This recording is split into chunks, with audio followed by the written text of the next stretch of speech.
ગીરનું જંગલ એશિયાટિક સિંહને કારણે જાણીતું છે, પણ ગીરમાં સિંહ સિવાયનું પણ ઘણું બધું એવું છે કે જે માણવાલાયક છે.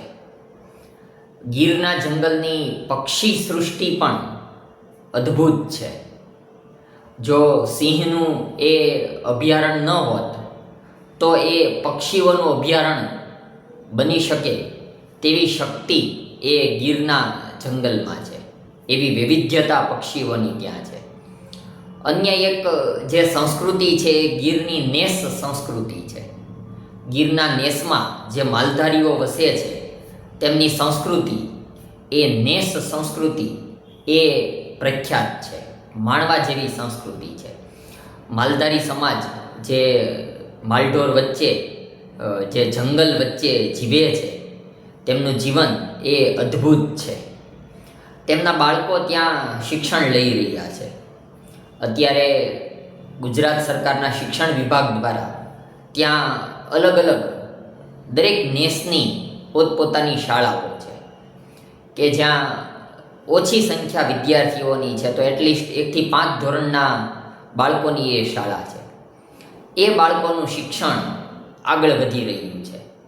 અત્યારે જે શિક્ષણ ક્રાંતિ થઈ છે, આમ તો બધી જ જગ્યાએ શિક્ષણનો પ્રચાર પ્રસાર થઈ રહ્યો છે અને ખૂબ શિક્ષણમાં લોકો રસ લેતા થયા છે. ગામોમાં પણ આપણે જોયું છે કે દીકરાઓ સાથે દીકરીઓ પણ જે પહેલાંની સરખામણીએ હવે વધુ ભણતા બહેનો થયા છે.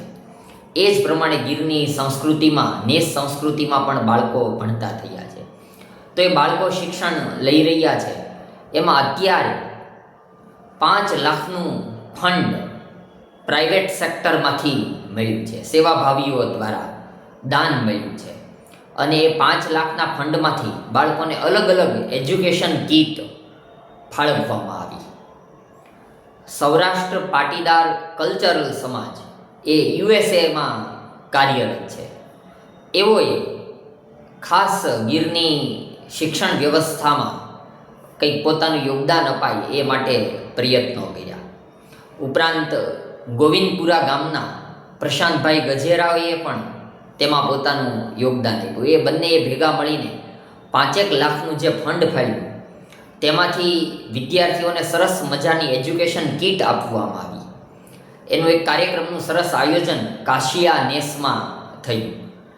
ગીર પૂર્વ અને પશ્ચિમમાં પણ એ રીતે, પૂર્વમાં પણ એ રીતે આયોજનો થયા અને એ ત્યાંનો જ એક કાણેક નેસ અને તેમાંથી ભણી ગણીને આગળ વધ્યા એ લાલજીભાઈ, તેમણે અત્યારે તો તેઓ અમદાવાદ સ્થિત છે, તેમણે સરસ સંકલન કરીને વારંવાર તેઓ બાળકો ભણતા થાય અને આગળ વધે તે માટે પ્રયત્નો કરી રહ્યા છે. સાથે ઘણા બધા મિત્રો, મંથન ઓઝાનો પણ એ પ્રેસ નોટમાં ઉલ્લેખ છે કે તેમણે ત્યાંનું જે લખાણ માહિતીસભર બનાવ્યું. એવી એક પુસ્તિકા પણ એજ્યુકેશન કીટમાં આપવામાં આવી છે.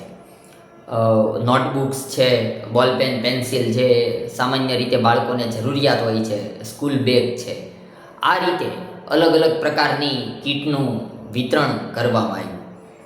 ગીરમાં આમ તો ધીમે ધીમે નેસ ઓછા થતા જાય છે, કારણ કે લોકો ભણી ગણીને પોતાના જે જ્ઞાતિ સમાજના જે વિકાસની વાત હોય, પ્રચારની વાત હોય તો એ ધીમે ધીમે શહેરો તરફ આગળ વધે છે, મોટા નગરો તરફ આગળ વધે છે. એટલે હવે એ પહેલાંની સરખામણીએ નેસ ઘટ્યા છે, પણ હાલમાં પણ અત્યારે 50, 55, 60 જેટલા નેસ એ ગીરની આજુબાજુમાં જોવા મળે છે. કાછિયા નેસ હોય કે દોઢીનો નેસ હોય કે ખજૂરી નેસ હોય, કાણેક નેસ હોય, મછુંદરી, આ બધા નેસમાં જે બાળકો ભણે છે તેમને આ જે શિક્ષણ ક્રાંતિ થઈ છે તેનો ભરપૂર લાભ મળવાનો છે અને વિદ્યાર્થીઓ આગળ વધુ ભણતા થાય.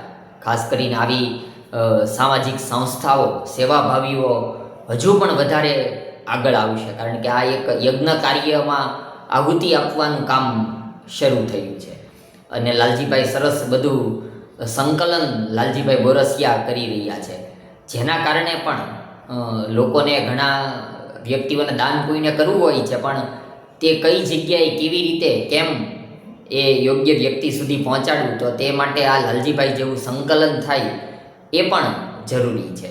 પણ ખૂબ આ પ્રેસ નોટ ધ્યાનમાં આવી એટલે મોકલવામાં આવી અમારા ગીર પ્રેમી ગૌરાંગભાઈ પીઠડિયા દ્વારા. તેમણે જણાવ્યું કે આ વાત લોકો સુધી શેર કરવામાં આવે, print media, electronic media, social media ઉપર. તો મને થયું કે આ મુદ્દાની વાત કરીએ. પણ આ એક ગીરમાં નેસ સંસ્કૃતિમાં શિક્ષણ ક્રાંતિ શરૂ થઈ છે, તેનો આનંદ છે.